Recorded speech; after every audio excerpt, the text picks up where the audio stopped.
guys, it's Kaylin Rose, and I'm back with a couple verses of the day. So today's verses of the day are coming out of Luke 13, verses 5 through 8. And they say, "But unless you repent, you too will all perish."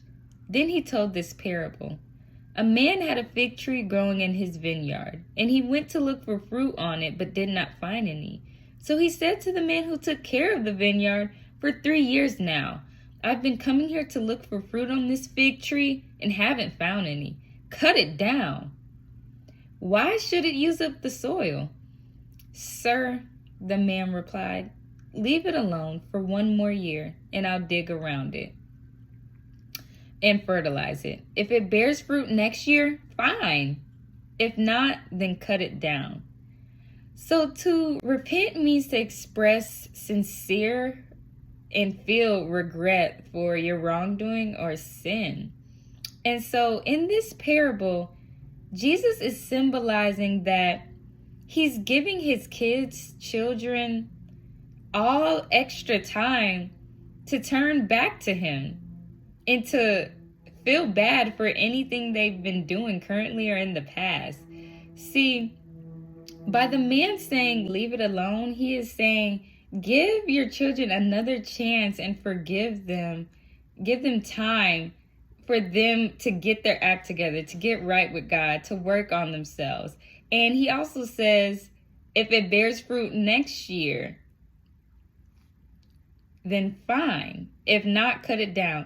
God is saying, unless you're about to bear fruit, which is produce good in the world, as in being selfless, being caring, being giving, having peace, love, tranquility, unless you're turning away from all the wicked evilness that you're used to doing and putting out into the world, he's saying he will keep his hand from striking against your life. And so when God says perish means to suffer an untimely death, untimely and typically sudden. And so first, God does this spiritually. That's why many people are numb to what they do to people. They don't feel bad, they have no conscience, and they fear no consequences because they're spiritually dead. And so suddenly, you might actually experience a real death or a real sudden illness that you may or may not be able to recover from. And so once God's hand is against your life, which is what he means, repent or perish, he will be against you once he says perish. His hand will not touch or favor your life. So he will be against everything and all that you do. And so when you're suffering in your current season, like sometimes people think they're suffering depression, they have seasonal depression. No, that's God putting his hand against your life to show you that he is not with you in that relationship. He's not with you at that job. He's trying to show you that you will not experience true happiness, joy, contentment, and wholeness unless it's with him. So he does this, and he gives us time. He'll once he sees that nothing has changed, or none of his children want to change, want to do good, want to do better, want to live better, he'll strike you down.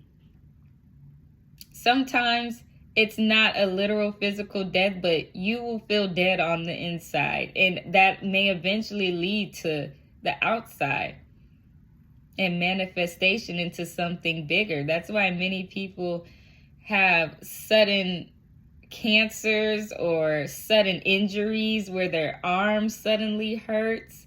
That's God striking his hand against your arrogance and your security. He's like, at any moment, your life can change. You can be up one day and down the next because he is the sovereign God.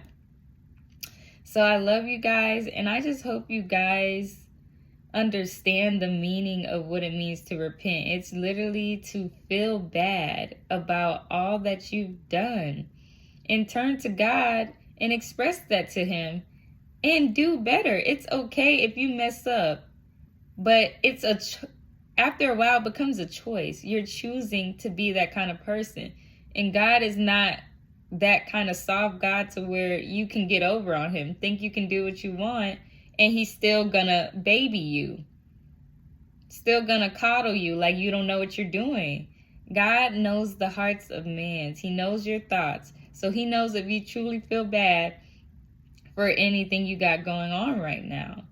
And all he's asking today is to repent or perish, which means to suffer on the inside. See, a lot of people, they may not suffer externally, but on the inside, they are battling demons we have no idea about, because God sends a torment on their spirit. That's why people go to the crazy homes. That's why people have suicidal thoughts, because you're not listening to God. He sends messengers and he sends signs.